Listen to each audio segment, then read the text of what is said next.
News Talk 98.9, the roar of Memphis.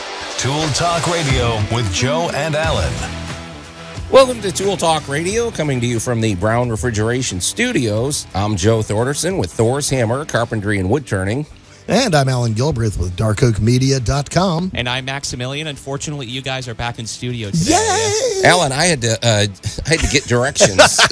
It's been, what, a month since we've been here last? Oh, I can tell Max has had a couch back here because, everything was moved down. Yeah, so. he was partying and everything. Man. So if you're... You can see the creases in the floor. I do. I see little spots and everything. Man. Yeah, if you're new to Tool Talk Radio, we've been on the road for the last month. Yes, we have. It's been great. The Italian Fest, Anime Blues Con, the Millington Air Show. Oh, Joe. And I missed it. I was sick. So sorry you missed that.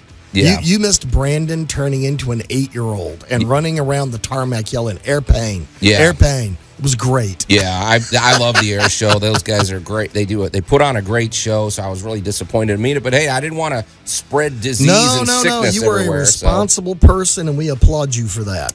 Anyway, you can call or text us at the Big M Roofing and Remodeling Hotline at 901-683-0989. And we invite you to go to the Tool Talk Radio Facebook page and give us a like and check out all the action over there.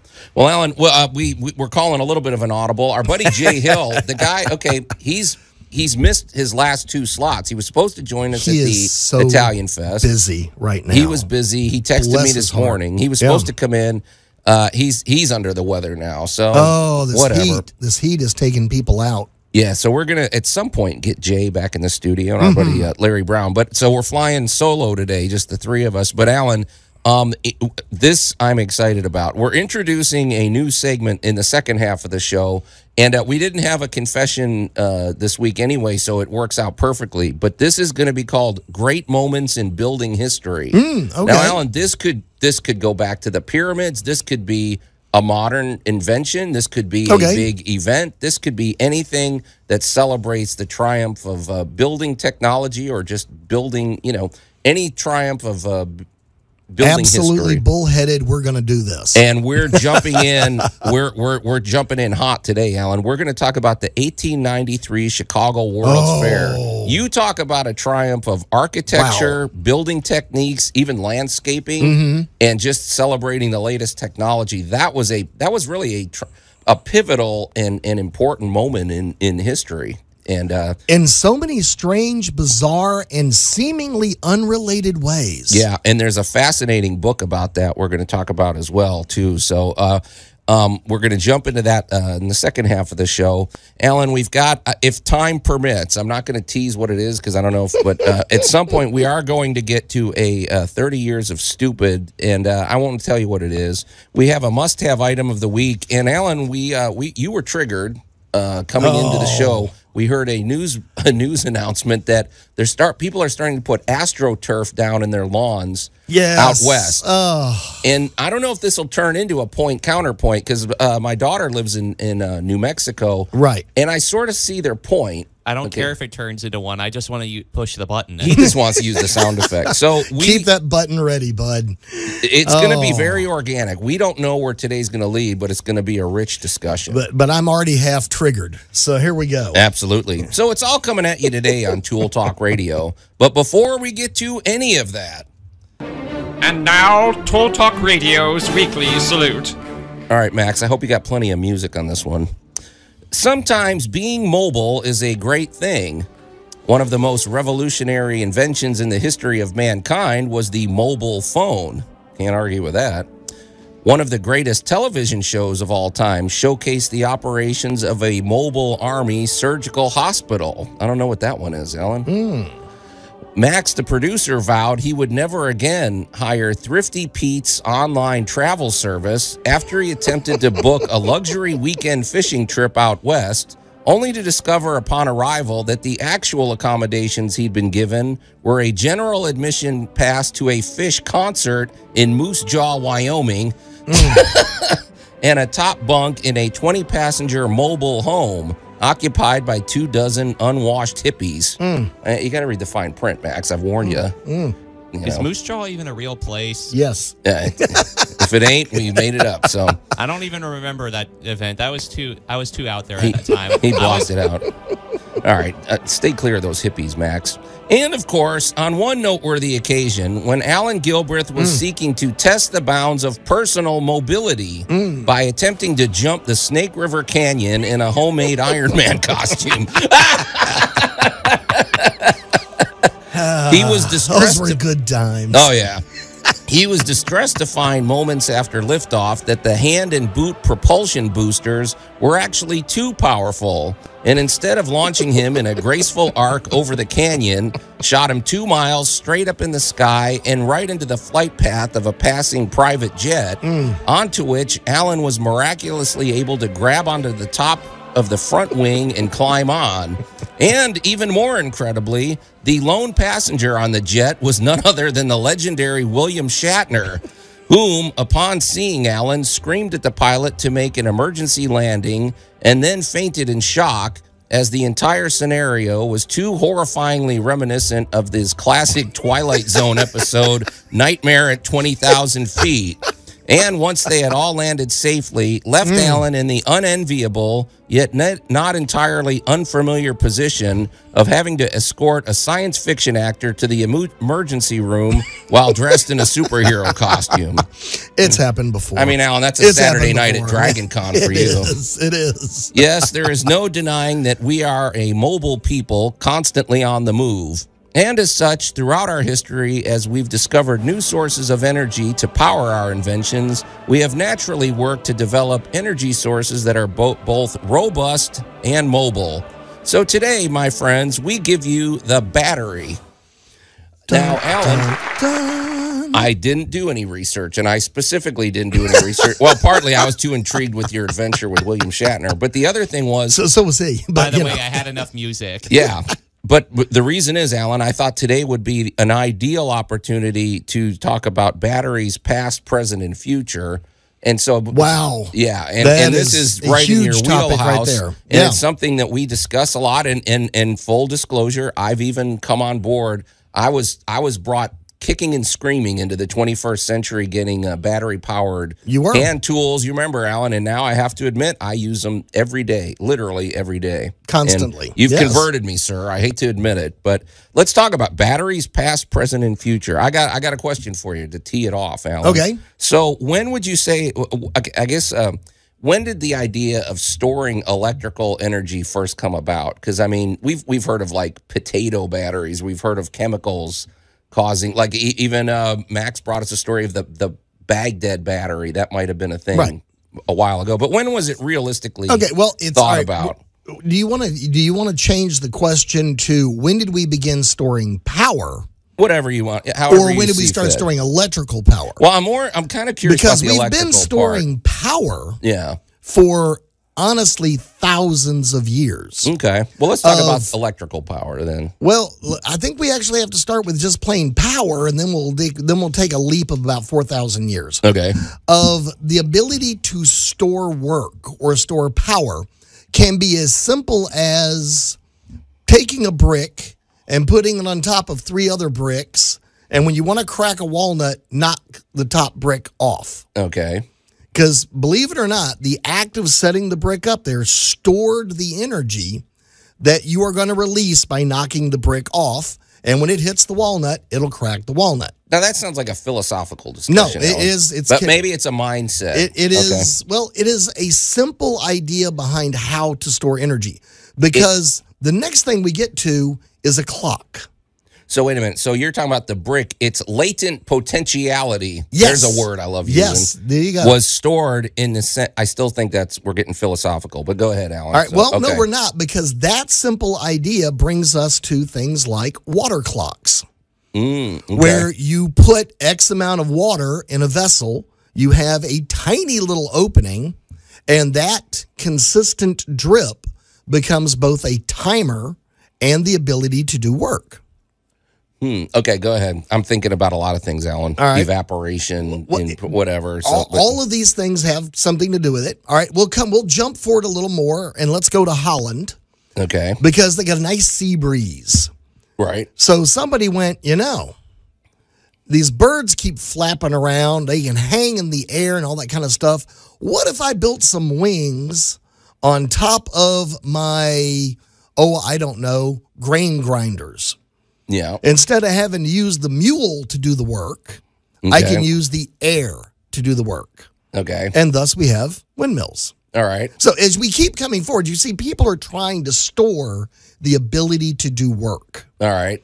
Now, you throw in something like the Baghdad battery, which was basically a ceramic pot, a little tube of copper, and a little rod of iron. Now, in fairness, we don't know that it was a battery. Some people have speculated, right? I mean, it's not 100%. All right, it's a vessel. Right. It's two different types of metal with reactionary points to an acid. It could have been some quicker way to make wine. We don't know. No, no. Okay. Because if nothing else, this was the practical joke of getting your cousin to lick the 9-volt battery. Oh, yeah. Okay. All right, I fully put practical jokes way up there with, humans did not develop a sense of humor in the last 100 years. Right. We've been, Og, go pet the tiger. It'll be funny. Sure. We never liked Og anyway. Right. Kind of jokes. So here we have a Baghdad battery, and here we have something that if you pour some lemon juice in it or some orange juice, it's not a great battery, but it does produce electricity, and it produces, if nothing else, our ancestors were very patient. Yeah. Because of the weak electrical field, it was good enough for electroplating. Okay. So if you wanted a shiny shield, right, and you could wait a week, come back in a week, and we're going to stick it over here in the big vat of grape juice, and when it comes out, it's going to be all shiny. Don't worry about how it happened. I got a deal made with the gods. Okay. And so now we've got electricity showing up in early human history, but thousands of years ago. Right. And it was actually strong enough to do work. Right. Okay. So now let's fast forward to pirate ships and sailing ships all over the world. Okay. And this is only a 2-hour show, Allan. Are we ever going to get to electricity? We're at electricity now. Okay. And there was something that was basically a child's toy that everybody called the devil's jar. Yeah. And it was a glass jar with a foil liner in it, a little piece of metal in the top, and a chain in it. And if you rubbed it with like rabbit fur, it would charge it with static electricity. See, I wondered when we were going to get to static electricity, because isn't lightning just an exaggerated form of static electricity? Welcome to Ben Franklin, who was playing with these toys and sitting in a dark room watching these things make little tiny arcs. And he is the most famous person to make the correlation that, that looks like little bitty tiny lightning. Right. Yeah. And we can't imagine this today, but let's go back to Benjamin's village. Right. Every time there was a thunderstorm, and we live in Memphis. So for those of you living around the world, if you're in a thunderstorm-induced area, can you imagine the absolute terror of knowing something in your town was going to get burned down every single storm? Sure, man. Libraries were lost, hospitals were lost, people's homes burned up. Well, here's trees exploded. Here's old Benjamin sitting in the dark playing with these kiddie toys going, I think this stuff is related. Right. And if we can bottle it, and here's the big key. Here's a rod of metal that seems to make it emanate or jump to it. Right. So then Benjamin does a variety of famous experiments. I don't think he ever actually tied a key to a kite and stuck it up in a cloud, but he might have. That's debatable. Yeah. But the thing is, he figured out lightning and static electricity were electricity. Okay. Well, thus the invention he came up with, his greatest invention he made not a dime off of, he gave it away for free, the lightning rod. Well, so So now we've made it to electricity. Well, here's my question. And now we're ready to start doing work. Well, here was my question, Al, because we did tee this off as talking about the battery. Right. So for example, I was interested to learn. I watched good old Jay Leno's Garage. Right. There was a car that was it's over 100 years old. Back in the day in New York, there were electric automobiles, and they were fairly common. In fact, I want to say at one point there were more electric vehicles than there were gasoline. Gasoline. So you plugged it in, you charged the battery and everything. So I guess I was kind of curious too. Did the idea of what came first, a disposable battery or a rechargeable battery? Or were they kind of simultaneous? Because obviously you had to recharge the car battery. You weren't throwing it out every time. Well, and you also had acid mixes that you could change out in the battery and thus recharge the battery. Right, you could flush the battery. So you had to deal with removing chemicals and disposing of them. And the problem with the early battery, and we'll pick on nickel and cadmium. Okay. Nickel, fairly common. We even use it as a part of our money. Of cadmium, not quite as common, but not horribly rare. And we went, all right, if we wrap these guys together, we can get a certain amount of work or a certain amount of voltage out of it. Right. With that simple idea, the idea that Benjamin Franklin had watching the little sparks in the jar, and then when we put the rods up next to the house, and when you put the rod up next to the house, lightning hit the rod and didn't burn down your house. Right. All right, so now lightning has been kind of contained, and honestly, you've heard the expression lightning in a bottle. That's where this came from at this time, because now what else can we do with it?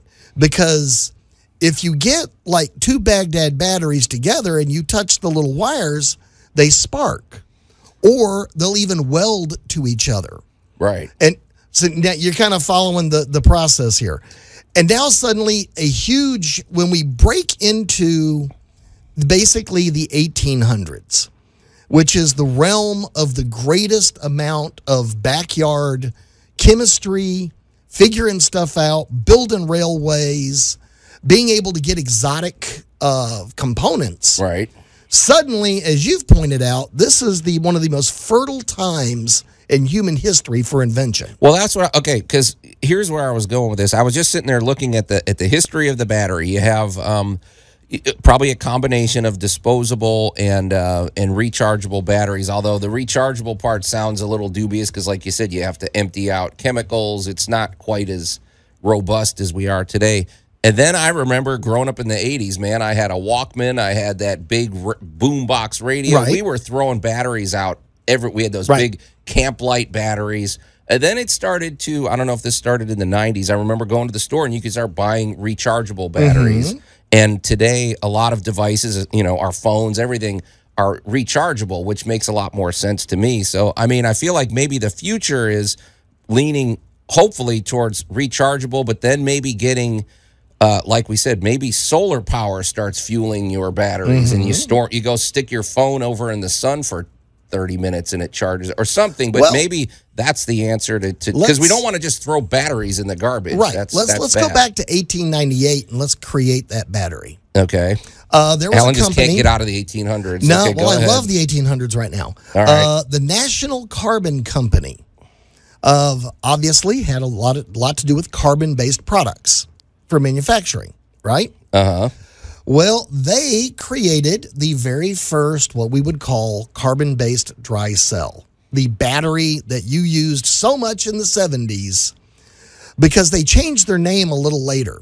Is it called a dry cell because it's not a liquid inside? Because there's no more acid in it. Okay, that's what I wondered. There's no more acid. Okay. So now we're not killing people with this stuff. The dog's not drinking it. It doesn't break open and poison everybody or melt your floor. And after the National Carbon Company came up with this idea, they decided that this was an energizing product, and they would name it the Energizer. Oh. And they changed the name of the company to the Ever Ready Battery Company. When was this? 1898. It's always interesting to see these companies that have been around literally more than a century or thing. I mean, that's cool. Because that's interesting. All of that happened to get to this one point. And now the fight is on. Right. Because somebody has manufactured it. And now in the last 100 years, we've gone from those simple little dry cells to batteries we can implant in your heart and keep it pumping. Yeah, I mean, isn't that sort of because to go back to Iron Man, in the movie, his big whatever, I can't remember what it's called, but it was basically the palladium thing in his chest. Yeah, that generates power. Sorry, the geeks are going to kill me for forgetting the name of it. But anyway, the repulsor, or whatever, arc reactor. Thank you, Max. Was basically almost like its own little sun. It just kept regenerating money. I mean, regenerating energy, regenerating and money too. Hey, yeah, welcome to the Disney Corporation. That was a Freudian slip, but no, energy, and I think that's the idea, right? Because we talk about electric vehicles and all these other things. Well, the key with all of this is going to just be getting it where it stores more energy, it's more robust, and it doesn't just, you don't have to go charge it every 5 hours. You might have to go charge it every 2 weeks or something. How about every 45,000 years? Right. So I'm going to tease that for when we come back. Okay. All right. So the battery it's obviously a pretty rich topic. We're probably going to wrap that up. But also, Allan, I'm kind of interested in purging a little and talking about this 30 years of stupid when we come back, because it's going to trigger you for sure. Oh, yeah. You're listening to Tool Talk Radio here at News Talk 98.9, The Roar of Memphis. We're going to take a quick break, and we'll be right back.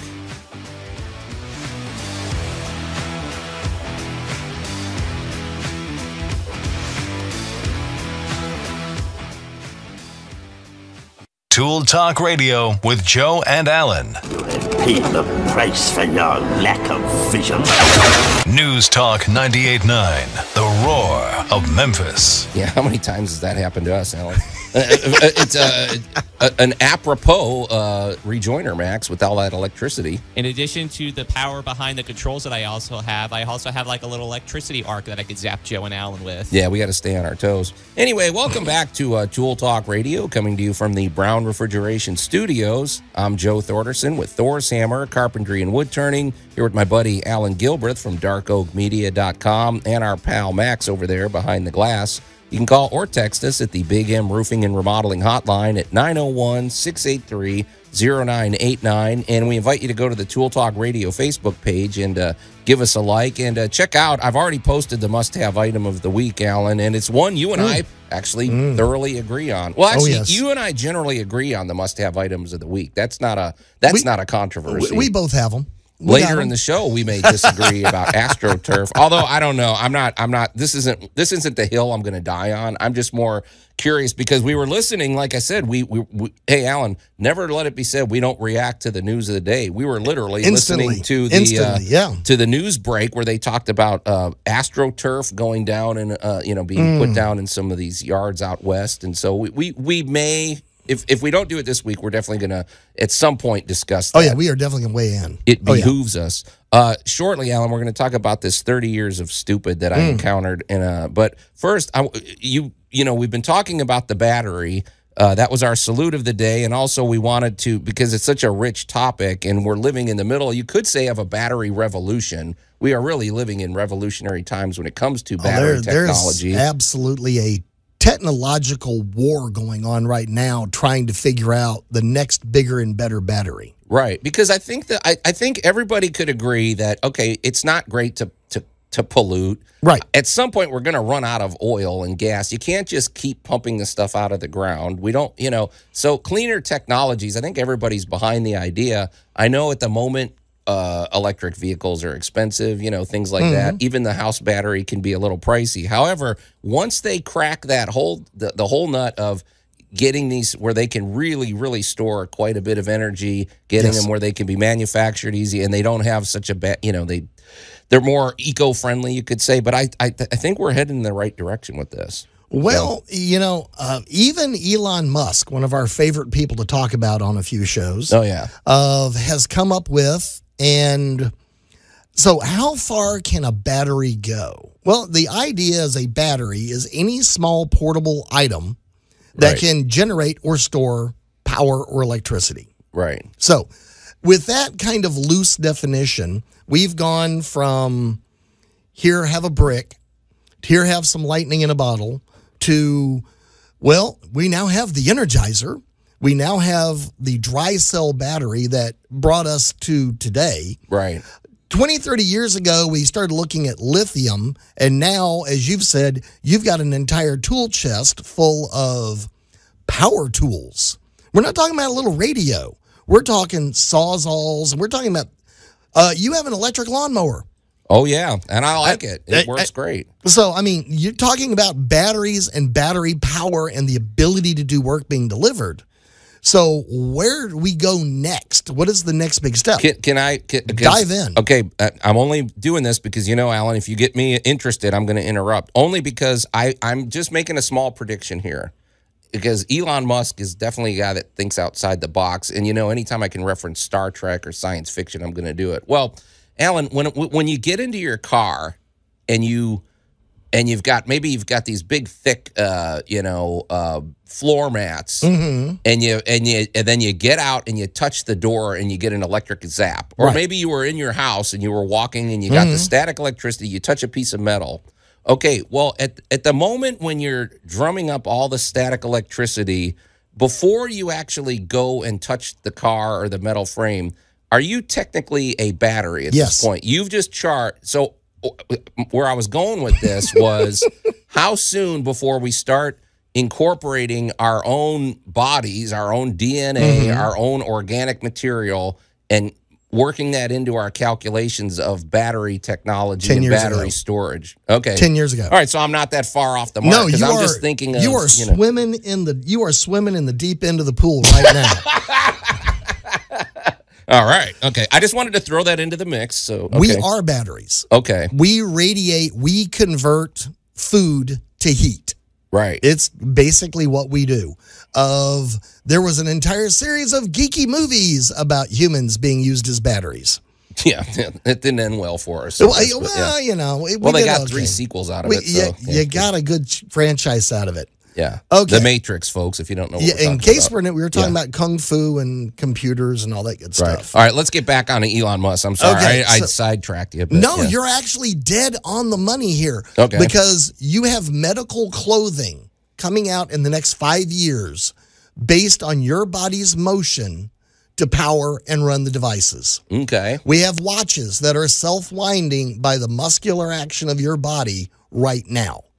Okay. Because it makes sense to me. If we generate electricity, how much more natural can you get? We are electrical creatures. You have electrical currents running through your body right now. Now, here's what I don't want to happen, Alan. I don't want the electrical currents running through my brain to suddenly send all their energy to my cell phone, and then I'm kind of left hanging in the breeze. So, well, we did that 10 years ago.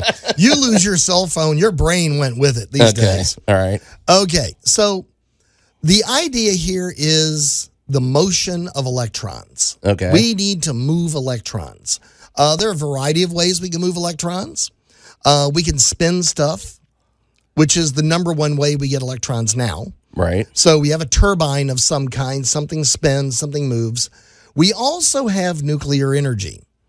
Oh, yeah. Where nuclear energy, for all that is good and very bad about nuclear energy, the problem with nuclear energy is basically the poop. Okay. Nuclear waste is bad. The nuclear waste, yeah. Because it's still, as we quote unquote like to say, it's hot. Yeah. It's still producing energy. All right, the idea got floated around a little while back that we could have a nano battery. Okay, is this what Elon Musk is talking about? This is a nano diamond battery. Gosh, that's even getting closer to Star Wars with we're crystals and stuff. So. We're heading for dilithium crystals here pretty quick. Okay. Of what we're talking about is basically taking high energy something like nuclear waste, right? Applying the technology of how to make a faux diamond. Oh, right, because they do know how to make fake diamonds. We can make fake diamonds all day long, and now you have a tiny little crystalline structure packed full of interesting goodness. Or at least you have the possibility of a technology that is a self-charging battery. This is getting interesting. So, and this is just one tip of potential icebergs upcoming in the future. Because as you've said, we've really just touched on solar. We've really just touched on wave energy. Iceland has just touched on the fact that they have, they're heating and cooling their homes using magma. Sure. So, yeah, I think we can get there. I'm not as doom and gloom as a lot of people. I think I'm not pie in the sky. I know that battery technology still has a long way to go. I know that electric cars are expensive right now. At the same time, as I recall, electric drills were pretty pricey when they first came out. Now you can buy them for less than, whatever. So I'm waiting on that car that you never have to refill. Right. Well, Alan, we'll definitely be following this story with great interest. So, but we've got to move along. But that was a long salute, and we would love your thoughts too about the battery and about what your where do you see this going in the future? You can always call or text us at the Big M Roofing and Remodeling Hotline at 901-683-0989, and also share your remarks over at Tool Talk Radio's Facebook page. So, well, Alan, I just wonder, who's probably keeping a close eye on all of this battery technology or just the latest technology, because I know that's what he lives and breathes. Oh, yes. Our good buddy Larry Brown with Brown Refrigeration, because I will give him that. He started back when Kenny Rogers, the Gambler, was the big song on the radio. When was that, Al? In the 70s or something like that? That's like 82. No, it was 70s, I recall. The 70s? That song was drilled in my head, and I couldn't get it anyway. But he's been around. He's seen HVAC technology grow and develop. He's also seen clean air technology develop. I don't know when the Remy Halo was invented. I got to ask him. That's about 15 years ago. Okay. When we started getting into UVC lighting. Because he's all about conditioning the air, which isn't just blowing cold air in your house. Right. It's about removing humidity. It's about keeping the air as clean as possible. And the fact that the Remy Halo system generates cleaning particulates. It doesn't just blow out clean air. Right. It blows out air that cleans. Hydrogen peroxide ions. That'll hurt your brain, huh? I always imagine those little scrubbing bubbles, and they're just clean. They land on the surface of your counter. It's cleaning them, especially with all the, COVID and everything. Right. It helps combat that. And let's face it, here in the Mid-South, we have pollen. We have all sorts of things that we could be breathing in, getting allergies. So Brown Refrigeration does it all, and especially what's cool is the way they incorporate it with their smart home system. So you can now say, you know what, I'm going to be off of work in an hour. I'm going to go pull out my smartphone here. I'm going to drop the temperature in my house about 10 degrees. I'm going to, you can regulate it. You can keep your house running more efficiently and less expensively, and it's cool. It's all with it's all incorporated, and they're just great people, and they have a great business culture over there. And when you do business with Brown Refrigeration, it's not one of these chuck in the truck where they're gonna you have a solid company standing behind their work. When you call them 5 years later with a question or an issue, they're going to be there. So they're just great people. We love them to death. So give them a call. You can call them directly at 901-362-1881 or go to their very easy to remember website, brownref.com. All right, Alan, we've talked about positive things. We've talked about the celebration of the ingenuity of, human invention. Oh, yeah. Now it's time to talk about human stupidity. Oh, okay. Like a loose nail. 1 out of 25 ain't bad. You don't have any code violations, do you? Nope. How many times do we have to teach you this lesson, old man? What do you think of the house that Love built? Oh, shoot.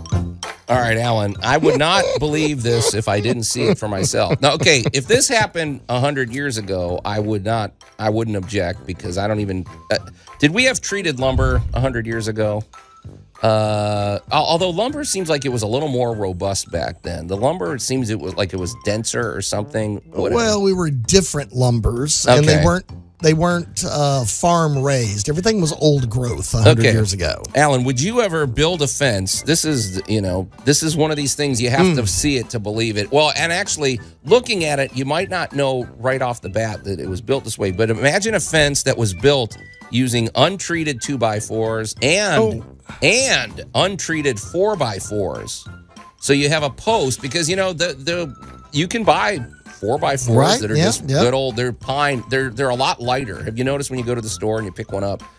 They're not as dense. Anything that's been pressure treated weighs twice as much Right. as any of the kill dried stuff. Well, Right. I know they fill it with arsenic and whatever other stuff, but it does keep it from, within reason. You can still rot treated lumber. If it's underwater, it's going to rot, but it's not nearly as prone to, it'll hold up a lot better. Holds up a lot longer. Well, Right. I saw a fence, Alan, and they told us because they built the fence. They said, well, it was actually less expensive to get the untreated lumber and the 4x4s. Yeah, I'm thinking, I didn't say this out loud, but I'm thinking 3 years later when it falls down. it was probably less expensive by about $50 or something for the whole project. Don't you think? I mean, it's not a huge difference in price to get treated versus... treated cost quite a bit. Well, all right, not now. I'm thinking Like this 5 must have years been, ago, treated cost a good 40% more than untreated. Right. Now prices are so up and down, I've been tempted to sell, the big box store my old popsicle stick collection. Right. Because I could probably make some money on those right now. But not the best of idea because you have no protection against anything. Well, and here's the other thing, Alan. And a carpenter bee is going to think you're his best buddy. Now, oh my gosh. Here's the other part of this. I didn't, okay, running, when you've got those, you've seen this, you've got the, this is a telltale sign that somebody used the wrong screws. You're looking at a fence. Oh, no. And right where the screw heads, like the little hole where they put the screws, there's brown rust trails. Yeah, they're weeping. Well, obviously they used the wrong, they probably used like drywall screws. They or used something. interior drywall screws. Right. Yeah. The minute you put a little nick on it, it breaks the surface and it'll rust. So just a big swing and a miss all the way around. And the bad part is you can't take them out. Well, because they'll when you snap. put the little head will just snap right off of there. Yeah. Just a big. And now the fence board itself was fine. They weren't. But well, that was a red cedar, probably a normal fence board. or treated, whatever. But it's just like because you can't, as far as I know, you can't get untreated or non-cedar. I mean, I don't know what you'd put. No, a fence board is a fence board. Right, Thank a fence goodness. board's a fence board. So, but man, please don't do this. And this doesn't just apply to a fence. I mean, a fence really takes some hardcore beating, but right. Man, outside wood is meant to be. Now, granted, there is trim boards that are maybe up where they're not sitting in water, where they're not holding water or something, right. and sometimes you can get away with that. Well, they're and also sometimes you have no painted or choice. stained. Right, they're usually you use paint and stain to protect the house. Yeah. But man, it's just and we've seen this too, Alan. A lot of homes that were built with as long as we're harping on this, the lumber that for the window trim that's not treated, and it's usually and then somebody's got their irrigation system where every day the water sprinkler is soaking that window because they got to water their plants there, and so just think about it. Wood is up against. It's got a hard road to. You're asking a lot of wood. Yes. So well, here's what's gonna fail. Okay. All right. One, the carpenter bees and everybody else that likes to eat wood. You just built a buffet. Yeah, those you gave 2 them by a nice 4s. soft. Like we like our steaks tender and juicy. They like wood tender and juicy. You just set the table. Yeah. Okay, but that's not what's actually going to fail. Right. What's actually going to fail is that 1 inch area right at the ground. Okay. It's not going to fail under the ground. Everybody goes like, oh, well, it's going to rot in the ground and the water. The funny thing is, well, whether it's got cement on it or not is actually kind of irrelevant because pretty much once you get below the surface of the ground, it's fairly sterile. Mm-hmm. There's not a lot of oxygen going on right there. I think it's a combination of oxygen and water, right? Bingo. Yeah. Now, that 1 inch right there where the grass is, right there at the ground level, at the fulcrum point where that fence is going to get pushed by the wind, that is going to eat through very quickly. You talk about the wind a lot, Alan, because the stress of the wind, I don't think about it as much, but it's true because I think what it is because when it's pushing against the fence, you don't really see it unless it's just swaying in the breeze, and at that point, unless it's far, coming down. You Right. got a lot of force that's being pushed slowly and continuously against this wood. So It is you built a wind sail, and the wind will accept your challenge.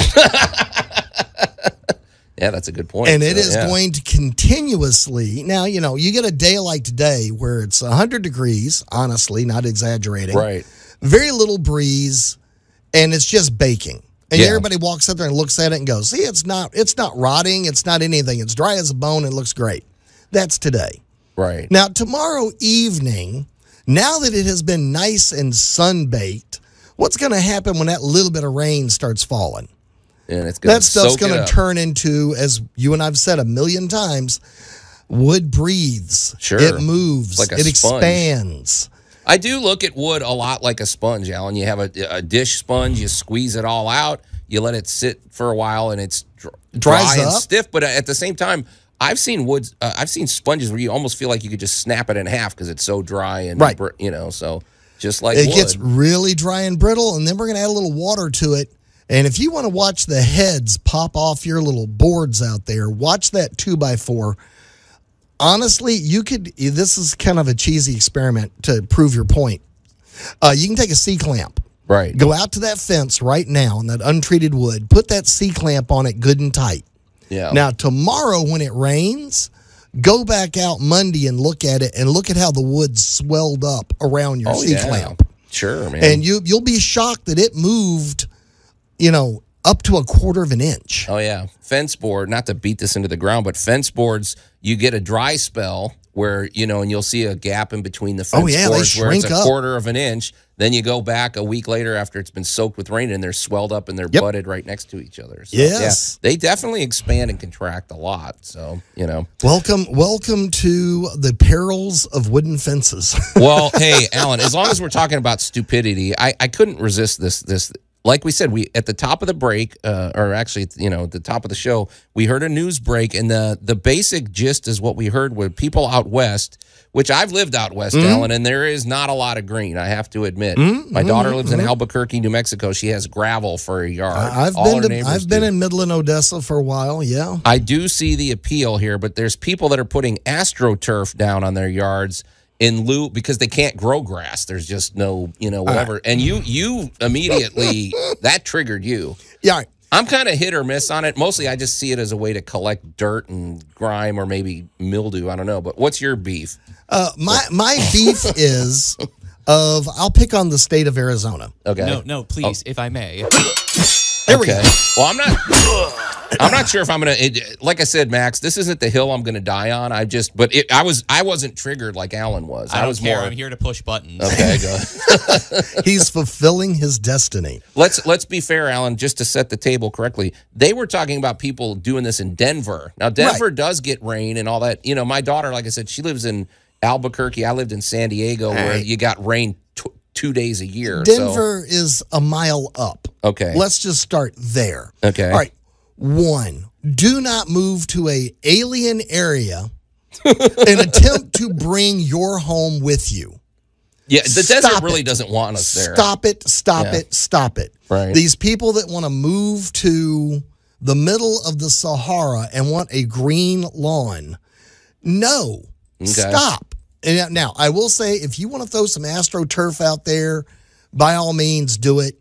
But stop with the irrigations and the alien plants and the alien critters because you move to a different part of the world. You're making me think, Alan.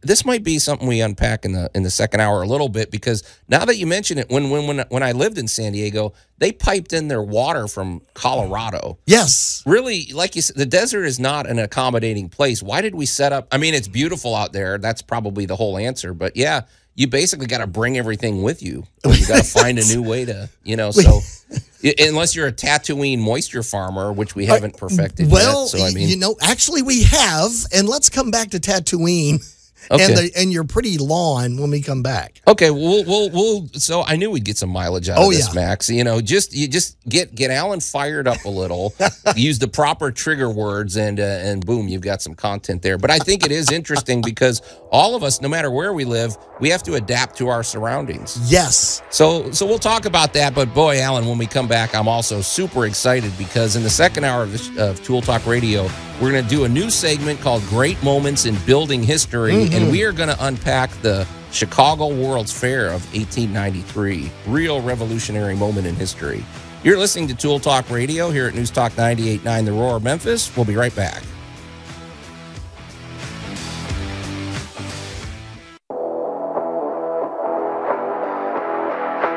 News Talk 98.9 The Roar of Memphis. Tool Talk Radio with Joe and Allan. And welcome to Hour 2 of Tool Talk Radio, coming to you from the Brown Refrigeration Studios. I'm Joe Thorderson with Thor's Hammer, Carpentry and Wood Turning, here with my buddy Allan Gilbreth from darkoakmedia.com and our pal Max behind the glass. You can call or text us at the Big M Roofing and Remodeling Hotline at 901-683-0989. And we invite you to go to the Tool Talk Radio Facebook page and give us a like and check out the must-have item of the week, which I've already posted. You know, I know there's those people out there, Allan. I know them. I know them like the back of my hand.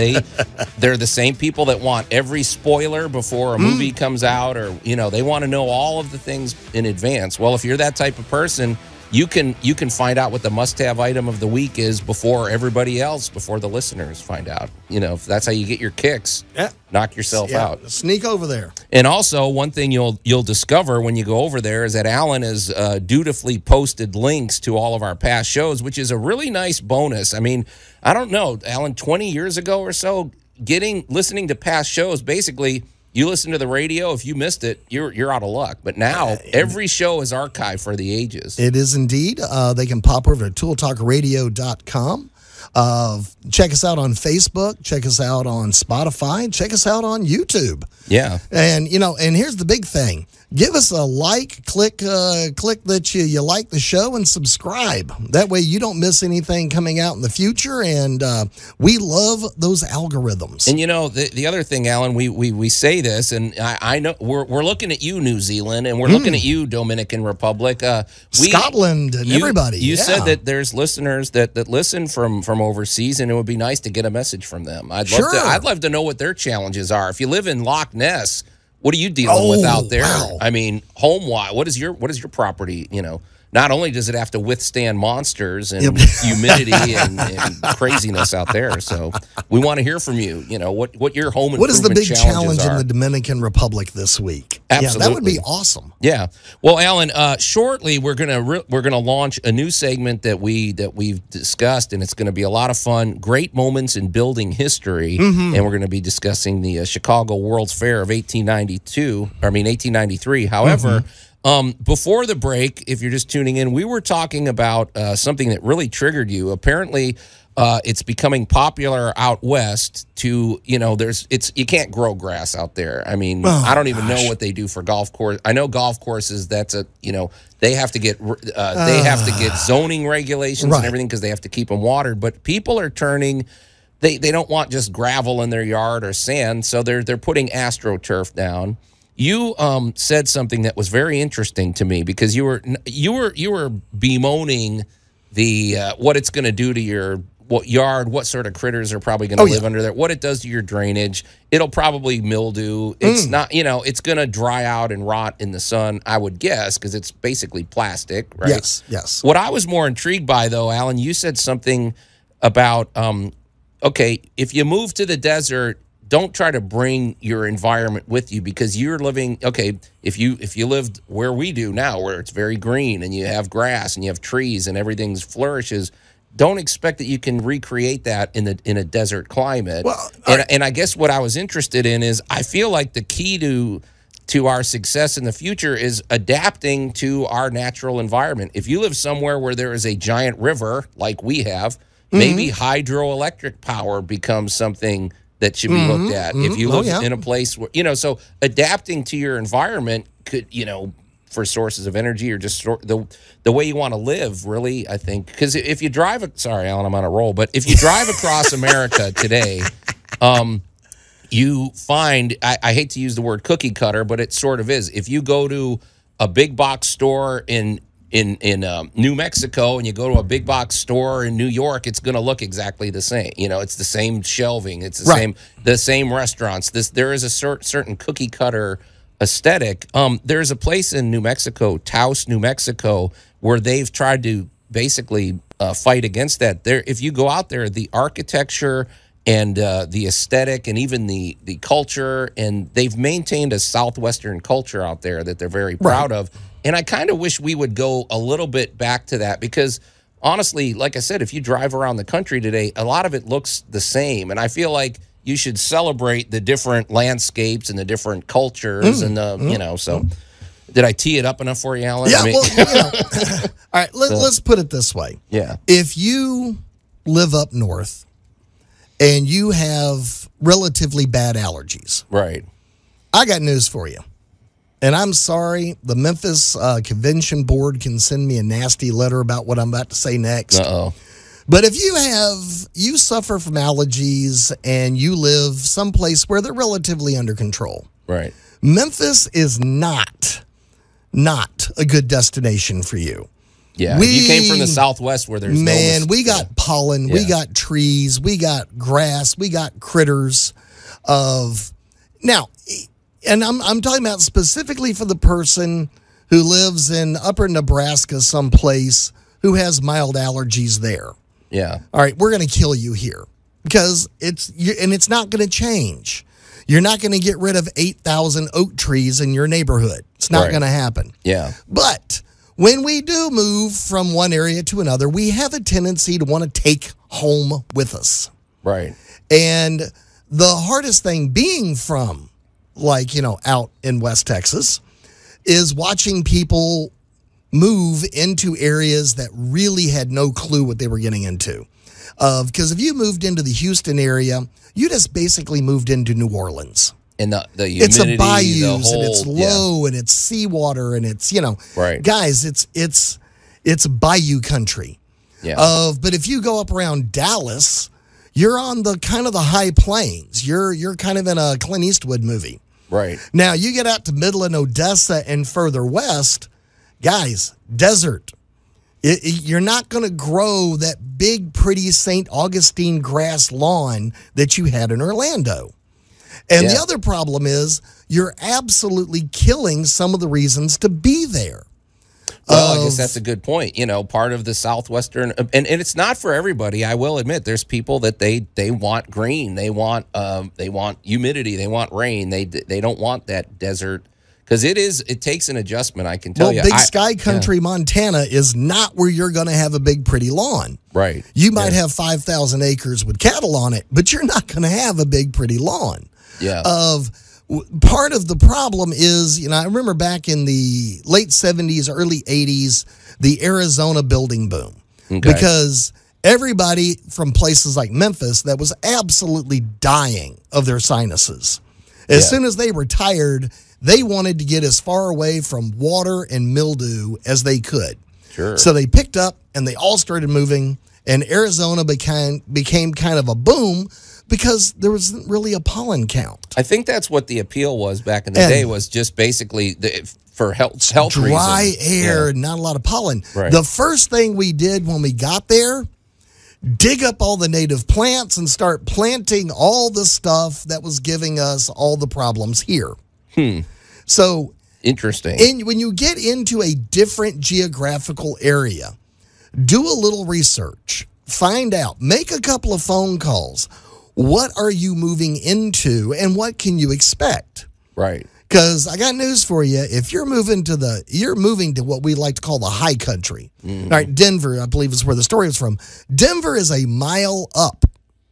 Yeah. If you are from the Jersey Shore, Denver is going to be like an alien planet to you.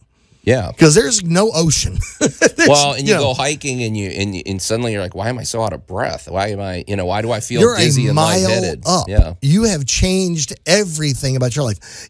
I'm going to make a cooking reference. The first time you try to bake something and you're from New Orleans and you're someplace like Denver, cooking doesn't work the same. The atmospheric pressure is so much different. Right. You got to use different recipes and different styles. So, honestly, when you're moving to a different part of the world, and I'm going to really pick on a lot of the people moving into the Mid-South. We got a lot of folks moving down here from the North all the time. Right. And guys, months like June, we honestly get 100-degree heat. You're not going to go camping. No. No, really, stop. Because this happens every year, especially during Elvis Week. This is the first place I've ever lived, Allan, where I don't necessarily look forward to the summer. Like in Chicago, man, you couldn't wait for the summer. But here, I kind of,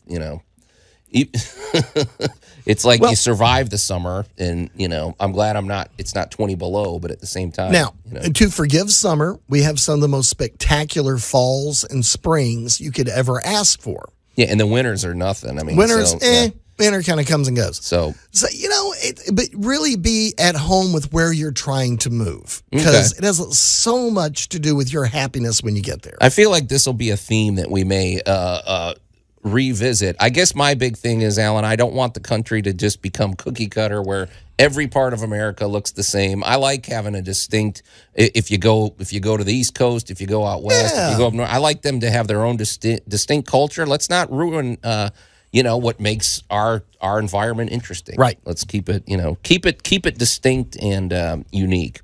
All right, Allan, speaking of a distinct and unique individual, hey, I think I actually made a that was segue a good there. segue, yeah. Our buddy Jay Hill with Big M Roofing and Remodeling. You talk about a distinct character. He is distinct in the sense of the craftsmanship that he offers for your roofing and your remodeling needs. He's a GAF Master Elite Installer. He's 5 stars with the Better Business Bureau and Good Housekeeping. He's very knowledgeable and a very well established and very skilled contractor. Yes. However, he also has the unique distinction of being a former insurance agent, because in remodeling and especially in the roofing world, there are times that the damage or the work is covered by your homeowner's insurance, and that is not an easy process to navigate. The laws change, yearly. It's always different, and you don't just pick up a phone and hope for the best with that. Well, we've had so many storms. Right. And this is not just here in Memphis. This is all across the country. I used to live down in hurricane zones. Yeah. And getting a roof tore up or having a tree limb go through it, or heaven knows all the other stuff that can go wrong. There is something about watching your guy and their guy, male or female, right, talk insurance to each other and come to an agreement. Sure. Because you are a little out of that conversation, because they're talking forms and techniques and regulations, and they are talking insurance speak. Well, you know what else? There's an interesting dynamic with Jay Hill and with Big M Roofing and Remodeling, because the projects he deals with, your roof, let's face it, the roof can be daunting. The roof is a big thing. It covers everything. It's one of the most important features of your home. However, some of these remodeling projects he gets involved with they're a big deal as well. Oh my goodness, yes. And so immediately you're sort of intimidated. This is something that maybe is off-putting to you, and all of a sudden you get Jay Hill in the picture, and it's like, wow, now this has suddenly become exciting, because there's options for me to actually get this work done, and it may not send me to the poorhouse. I'm going to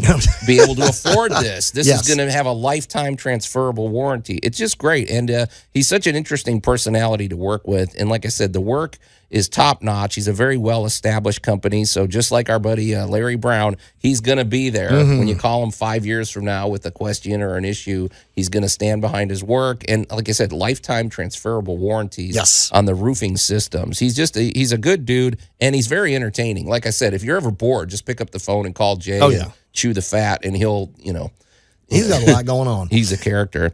Anyway, you can get in touch with him directly at 901-484-5645, or go to bigmroofingandremodeling.com. And I forgot to mention, Allan, all of the consultation with Jay is free. Oh, yes. There's really no reason not to call him, because, if there's any issues, why not get that free expertise? Let them take a look. And let them check it out. So, all right, Alan, I've been excited about this. We've already teased it, but this is a segment that we're going to do. We didn't have a confession this week anyway, so it came in. The timing is perfect, but I think this is going to be sort of an ongoing discussion, and we're calling this Great Moments in Building History. Now, folks, this could, and we're open to your suggestions. If you have any suggestions, it does not have to be anything. It doesn't have to be like the Great Pyramids of Egypt or whatever, but it could be that, or it could be the explosion of shopping malls in the 1980s, or it could be anything, or it could be a simple invention of a critical piece of technology that revolutionized building technology. But we want to celebrate these, but we're starting off big, Alan. I have to admit, we're kind of swinging for the fences today.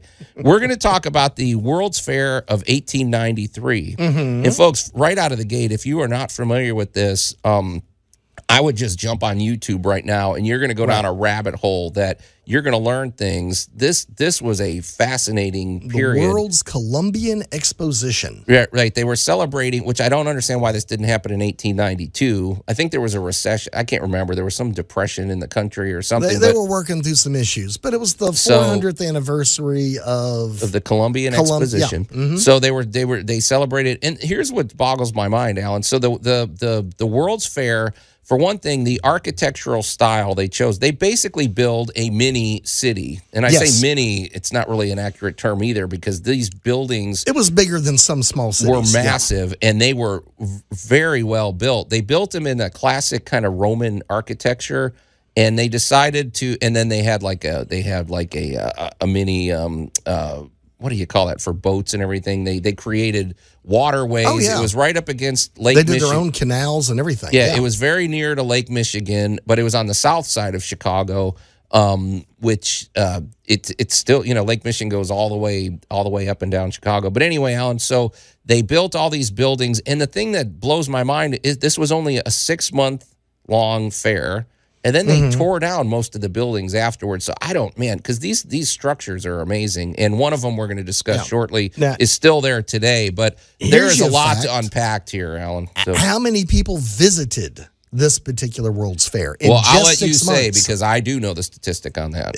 Over 27 million people. And that was half the population of America in that day. Can you get your head around that? Half the people in America had to either take a train or a wagon train or walk or take hitchhike or whatever. They didn't take a car.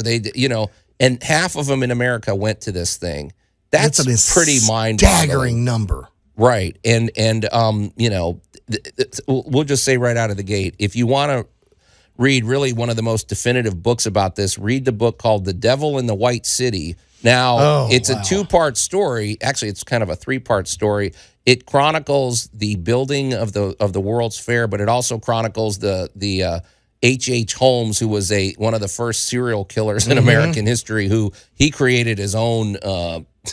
Max, you know this story, but it's the Murder Hotel. I won't divulge a lot further, but that's the part more than the World's Fair that intrigued me. It's pretty, because I'm not really into that type of stuff, but I will say they deal with it pretty tastefully. I wouldn't let your kids read the book, but it's really it's all history. It is one of the most interesting historical periods I've ever heard. But Alan, the basic idea between the White City, well, for one thing, they painted it white because, among other things, they were one of the revolutionary things that happened. This was going to be a celebration of architecture, innovative building techniques, landscaping, and then showcasing the latest technology, as well as showcasing cultures from around the world.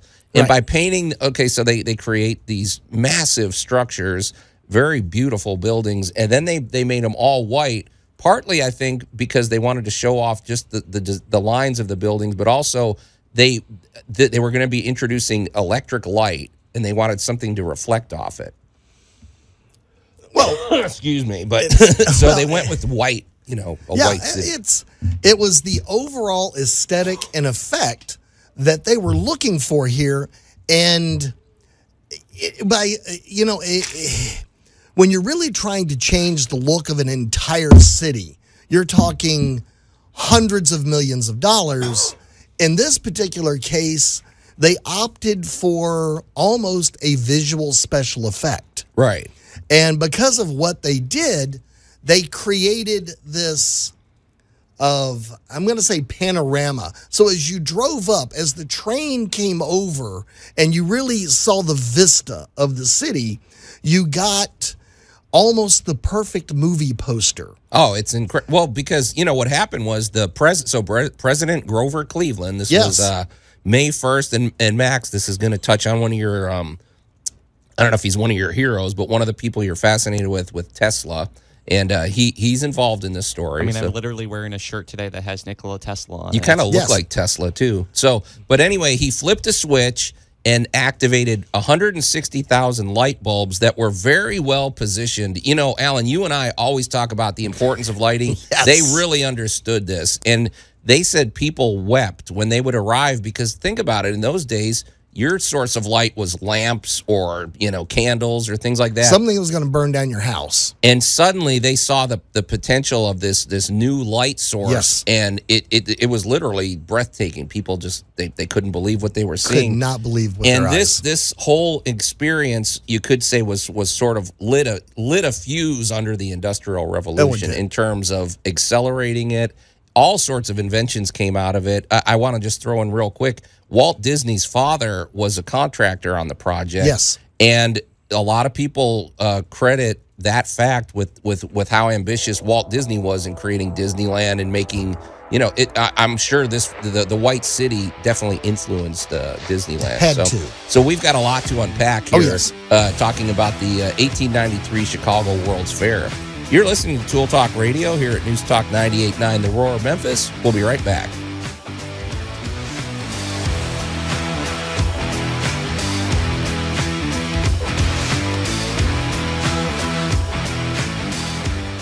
Tool Talk Radio with Joe and Allan. If you cut every corner, you'll have more time for play. It's the American way.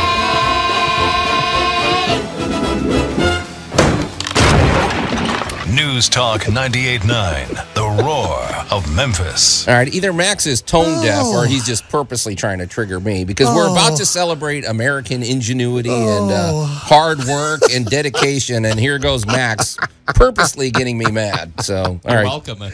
Anyway, welcome back to Tool Talk Radio, coming to you from the Brown Refrigeration Studios. I'm Joe Thorderson with Thor's Hammer, Carpentry and Wood Turning, here with my buddy Allan Gilbert from darkoakmedia.com. And the ever rascally Max behind the glass. Yeah, I'm glad you didn't call me friend after I openly insulted you. Yeah. Well, there you You go. can call or text us at the Big M Roofing and Remodeling Hotline at 901-683-0989. And, of course, we invite you to go to the Tool Talk Radio Facebook page and check out our must-have item of the week, which, I don't know, I'm on the fence. I guess we'll save it till later in the show. We have to get to it since we teased it, Allan. But, boy, we've got a big task ahead of us.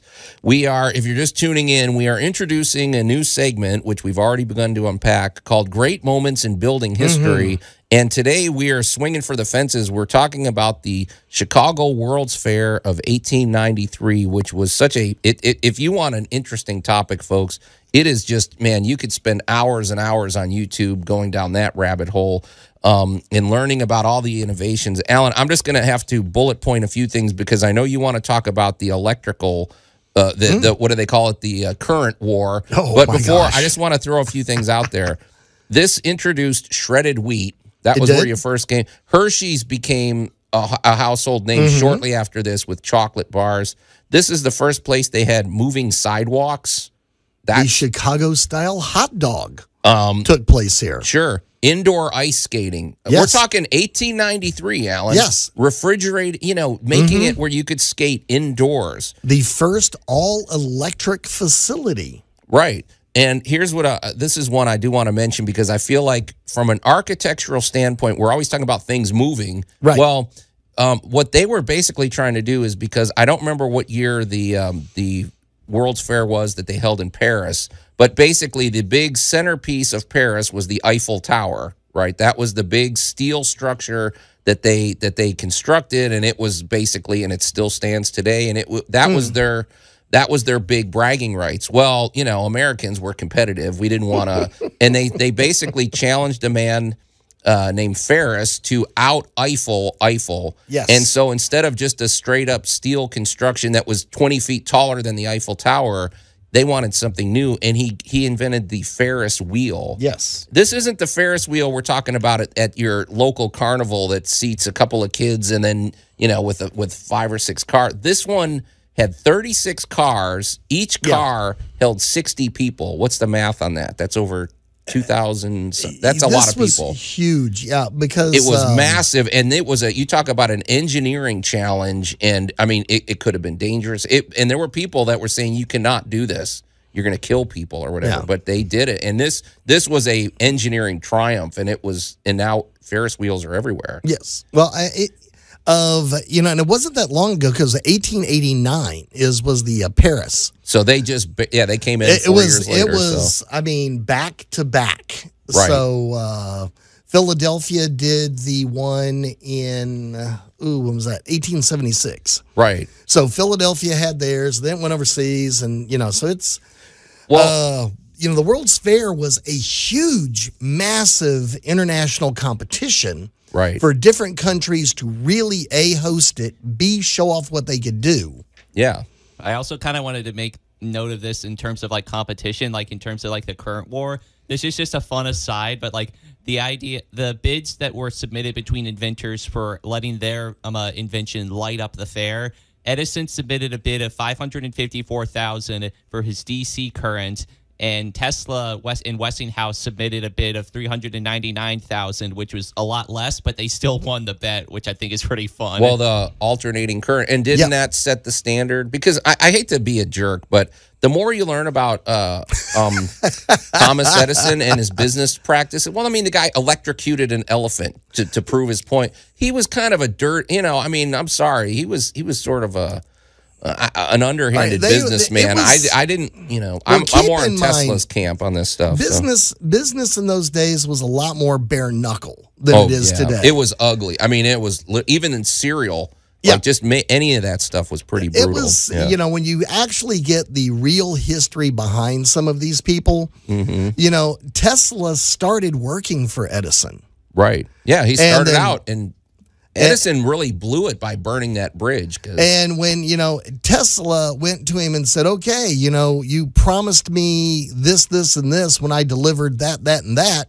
And Edison looked at him and goes, oh, well, you apparently don't understand American sense of humor. Right. And Tesla went, apparently I don't, and quit and walked off. And Westinghouse found him digging ditches and put him back to work in electricity. Right. Yeah. So welcome to, the Westinghouse Corporation was born out of this.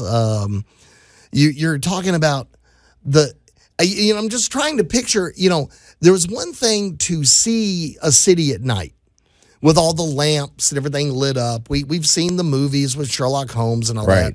But can you imagine people coming in on that train with that city painted white and 100,000 incandescent light bulbs, each glowing individually out of the dark? Well, and Allan, people just lost their minds. And it's like we've seen this. We've had the power go off. The electricity goes off in your house, and suddenly you got to find every candle that you've got because And we've seen it's an emotional thing. It's depressing. It's like the right lighting either makes or breaks your mood. And suddenly, could you imagine you're walking around this city at night?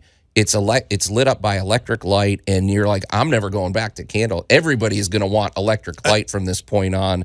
And you talk about jump starting a new technology. So and the people that already lived areas that had electricity, like over with Con Ed, with Edison, right? Of DC is very short hops, and it's a lot of wires. Mm-hmm. The thing that truly shocked a lot of people was they had 100,000 light bulbs all strung out across this area, but the sky was not full of wires.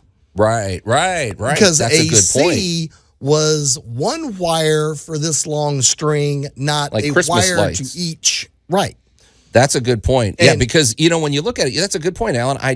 When you look at the photos, you don't see a bunch of telephone wire or a bunch of power lines and things like that. And it was very artistically displayed. Right. In areas that had adopted Edison's DC system, literally the skyline between buildings would be completely covered in wires. Right. So a lot of people, the people that already saw electricity were shocked there weren't all these wires everywhere.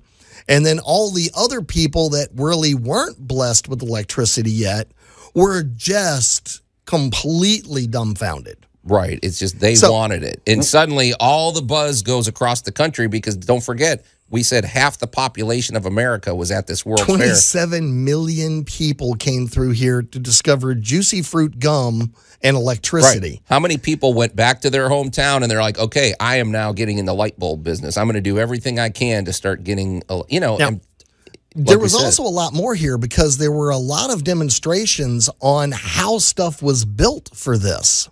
Well, that's a good point. Yeah, there was a lot going on at this World's Fair. Yeah, they could show you how something was made. Were building techniques, you know, where you could come in and they're like going, all right, let me show you guys the new way to raise a barn siding.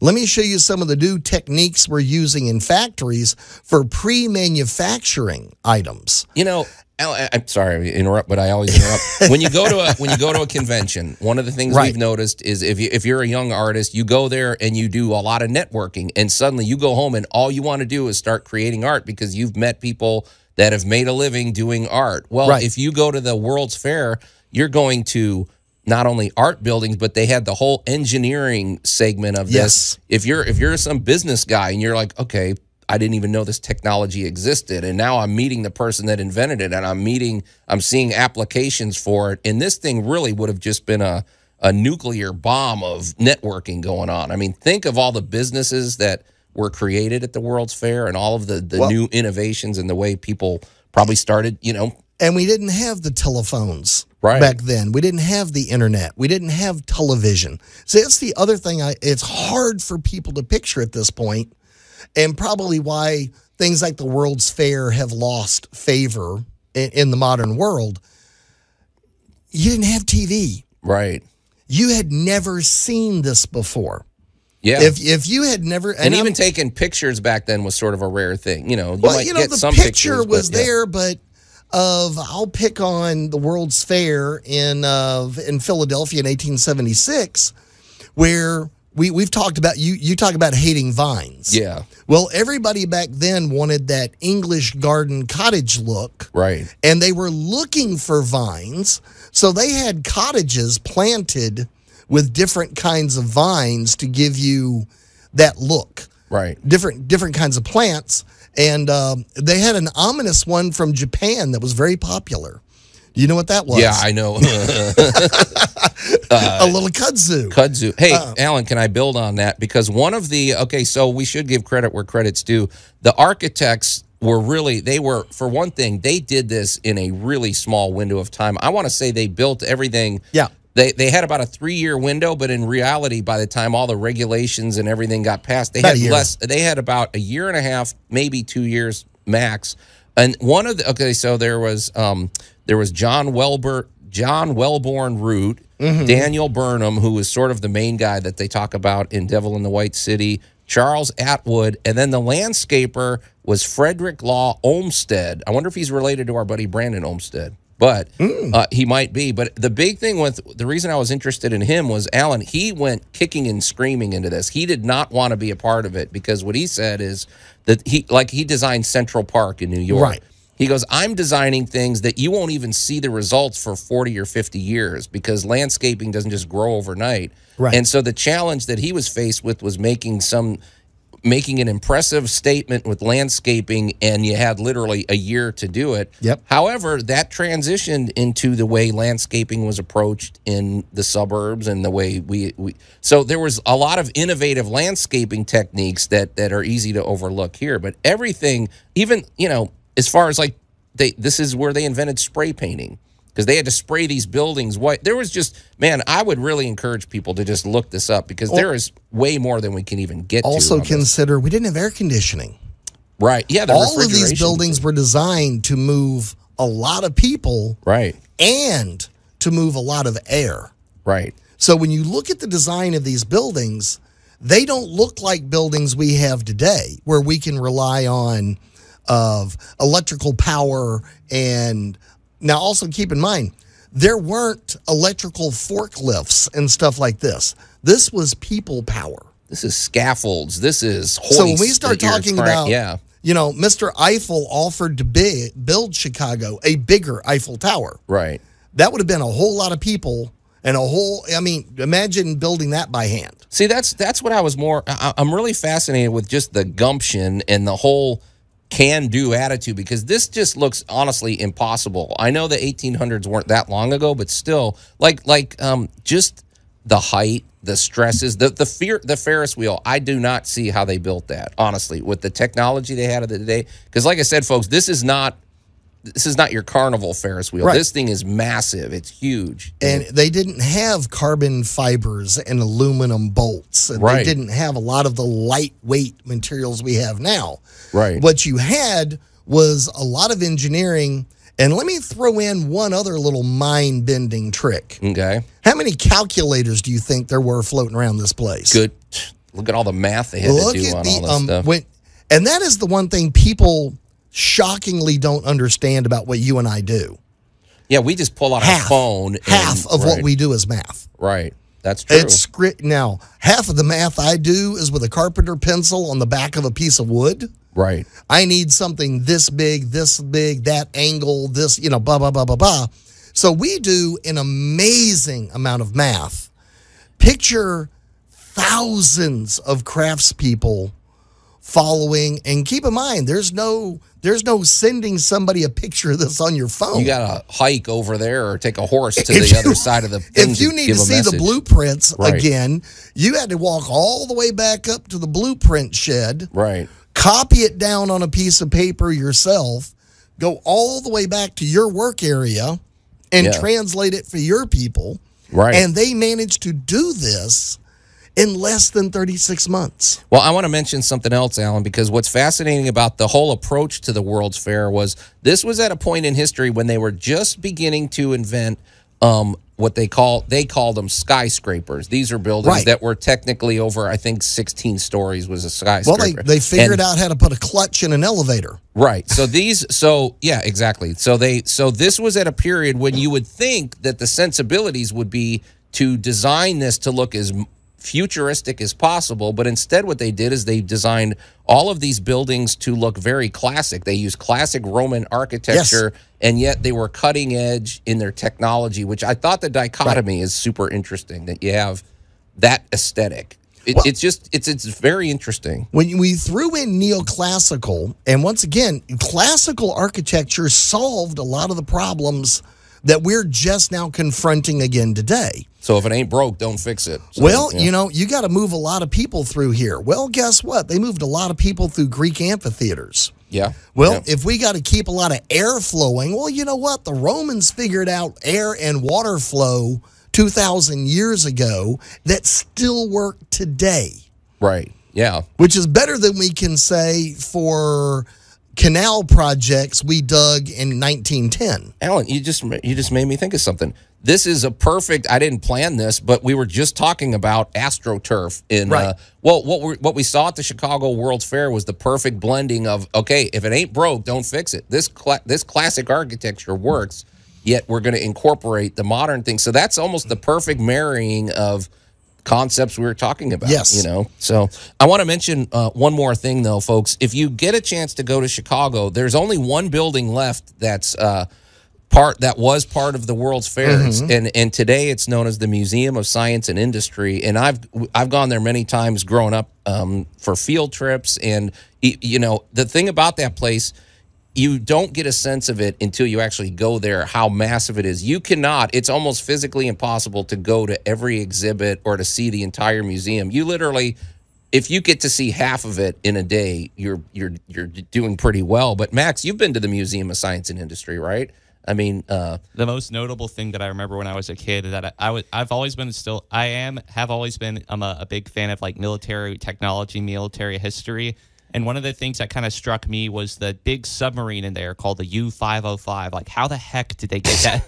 loaded into the museum. But Yeah, I mean, it's got airplanes. It's got a submarine, like not a cut-in-half submarine. No, a whole submarine with inside exhibit the building. space around it. Yes. You get to go in the submarine. I mean, it blows your mind how massive and just what a beautiful construction. And it's like you go up the stairs and they still have the same handrails from the 1800s. It's pretty mind-blowing, and to me, it's always been a shame that they tore all the other buildings down. I guess maybe that's just the nature of World Fairs. It's a temporary thing, but I mean, it just seems like kind of a waste to me, Alan. But well, it's the World Fair is meant to be a jump start. Okay. So in the case of Chicago, there was a lot of competition as to who was going to host the World's Fair that year.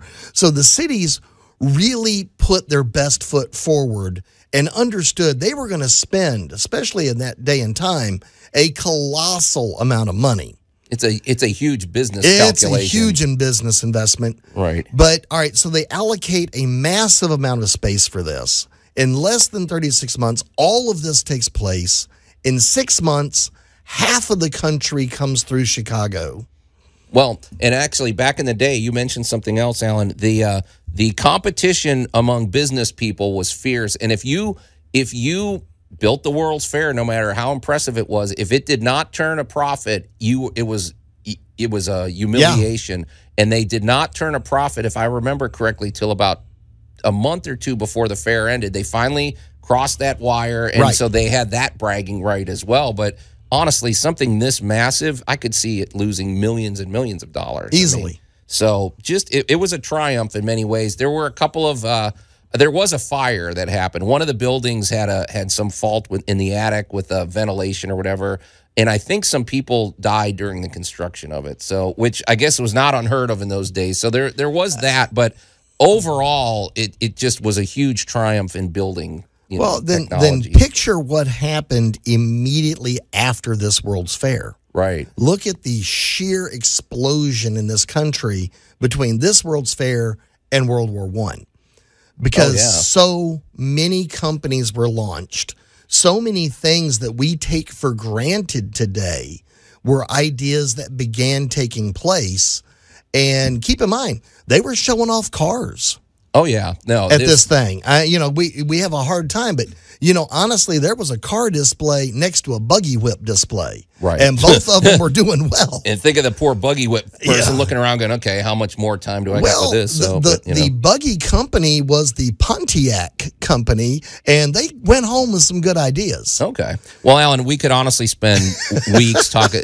I would strongly encourage you folks, if you know nothing about the World's Fair of 1893, check out the book "Devil in the White City." It is probably one of my favorite books of all time. Probably don't let your kids read it. It's tastefully done, but it's dealing with a little rough. A mass murder. Yes. Among other things. One of America's first serial killers. Right. Yes. But it is a fascinating story. But if you just want to learn about the actual nuts and bolts of the World's Fair, just get your popcorn, get on YouTube, and you will go down a rabbit hole that's super informative and enjoyable. Well, Alan, we don't want to run out of time before we get to our must-have item of the week. Before we do that, can you briefly tell us what's going on with Dark Oak Media? Well, briefly with Dark Oak Media right now, what's going on with us is basically us. Okay. We have been out on location for, honestly, weeks at a time. You got weeks of material. So you guys can listen to us, have a great time at the air show. That's the funnest one so far. Okay. darkoakmedia.com. And real quickly, if you've got a deck or a patio cover or a pergola, anything made out of wood for the outside of your home, give me a call directly at 901-921-7105. All right, Alan, we have just enough time to get to our must-have item of the week. And ta-da! It's as basic as you can get. However, we never overlook the obvious. Oh, my gosh, the tool bag. Tell people what I'm holding up. It's a specific... This is the cloth or canvas of tool bag that goes around your waist. Yeah, it's a tool belt. What I like is they're modular these days. If you want just a simple basic one, or if you want to add on the tape measure holder, if you want to add on the you can get it in different pieces. But I'm a big fan of the canvas tool bag because it breathes. You can wash it if you need to, and it's lighter weight and comfortable. And I didn't have to kill a cow to get one, Alan. Well, you know, if the cow's dead, I'm not going to waste it. Okay, you know so what I mean? That's pretty basic. But folks, we want to just remind you, if you've got, we want more input from our listeners, and especially now that we're going to be unpacking some of these, great moments in building history. Get in touch with us. You can call or text any day of the week at a Big M Roofing and Remodeling hotline at 901-683-0989, and you can always interact with us at the Tool Talk Radio Facebook page as well. So, well, and I wish we had 4 hours today, but what are you going to do? Easily. But the clock waits for no man, so it's time to get out of here. So on behalf of my buddy Allan Gilbreth and our pal Max over there behind the glass, I'm Joe Thorderson. Thanks for listening to Tool Talk Radio, and we'll see you next week.